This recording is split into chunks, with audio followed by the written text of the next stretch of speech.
একসাথে সবাই মিলে মোনাজাত করা যাবে কি? এটা মানহাজ বুঝতে হবে আপনাকে। মোনাজাত করা নিষেধ বা মোনাজাত করা বিদআত এরকম না। আপনি আল্লাহর কাছে মোনাজাত ব্যক্তিগত ব্যাপার। আপনি দিনে রাতে কোথায় কি পাপ করেছেন, রাত 2টায় 12টায় 1টায় উঠে 2 রাকাত সালাত আদায় করে 2 হাতে একেবারে আকাশের দিকে এইভাবে উঠিয়ে ফেলবেন, আল্লাহ আমি পাপ করেছি, পাপ ক্ষমা করে দাও, আমি পাপ স্বীকার করছি, পাপ ক্ষমা করে দাও, আমি অসুস্থ, আমাকে সুস্থতা দান করো, আল্লাহ আমার ছেলের সুন্দর একটা রুজি, হালাল পবিত্র রুজির ব্যবস্থা করে দাও। এইভাবে আল্লাহর কাছে চাইবেন, এটা ব্যক্তিগত ব্যাপার। কথা বুঝেননি মনে হয়? আল্লাহ নবী বলছেন কেউ যদি হাত উঠে আল্লাহর কাছে দোয়া করে, ওই হাত খালি হাতে ফেরত দিতে আল্লাহ লজ্জা পান। আপনি করেন, ব্যক্তিগত ব্যাপার।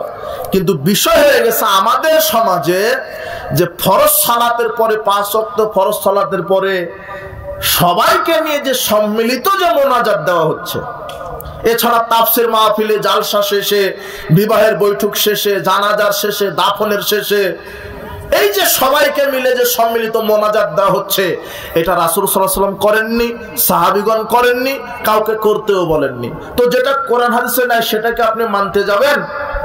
কোশ্চেন কালো নয়। সম্মিলিত মোনাজাত কোথায় আছে? সালাতুল ইস্তিসকা, বৃষ্টি প্রার্থনার সালাত, সবাইকে নিয়ে তিনি মোনাজাত করেছেন, সেখানে করেন। আর কোথায় আছে? কুনুতে নাজেলা, সালাতের মধ্যেই রুকু থেকে উঠান সবাই মিলে। যেখানে যেখানে আছে সেখানে সেখানে করেন, আর যেখানে যেখানে নাই সেখানে যুক্তি তর্ক দিয়ে করেন না। যুক্তি কিন্তু ইসলাম মানে না। কথা বুঝেন নেব না?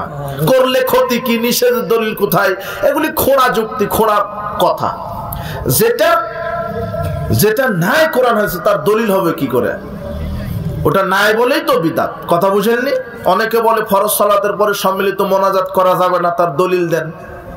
তো নাই বলেই তো বিদআত, থাকলে তো সুন্নাত হতো। বুঝেননি? নিষেধের দলিল কোথায়? আমি যদি বলি যে এই মাঠ, এই যে বিশাল মাঠ, এই মাঠের মালিক আমি, তখন আপনি আমার কাছে কি চাইবেন? দলিল চাইবেন না? আপনি যে দাবি করছেন আপনার দলিলটা দেখান। কিন্তু আমি যদি বলি যে মাঠের মালিক আমি না, তাও যদি বলেন যে আপনার যে না, দলিল দেন, কি হবে? বুঝলেননি? কেন হবে না? আপনার যে না, তার কি প্রমাণ? তার দলিল দেন। তো দলিল নাই বলেই তো আমার না, দলিল থাকলে তো আমার হতো। কথা বুঝেননি?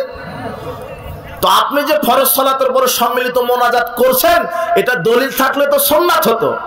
দলিল নাই বলেই তো আমরা বলছি নাই, বেদাত। আল্লাহ আমাদেরকে সঠিক বোঝার তৌফিক দান করুন। তাই বলে মোনাজাত বেদাত না, মোনাজাত ব্যক্তিগত ব্যাপার। আপনি করেন, দুপুর 12টা নাই, রাত 12টা নাই, নিজের পাপের জন্য, পিতামাতার পাপের জন্য আল্লাহর কাছে হাত উঠিয়ে ক্ষমা চান। কিন্তু আসসালামু আলাইকুম রাহমাতুল্লাহ, আসসালামু আলাইকুম রাহমাতুল্লাহ, বেহাক্কে লা ইলাহা ইল্লাল্লাহ, এটা আবার কোন ঢং? কথা বুঝেননি?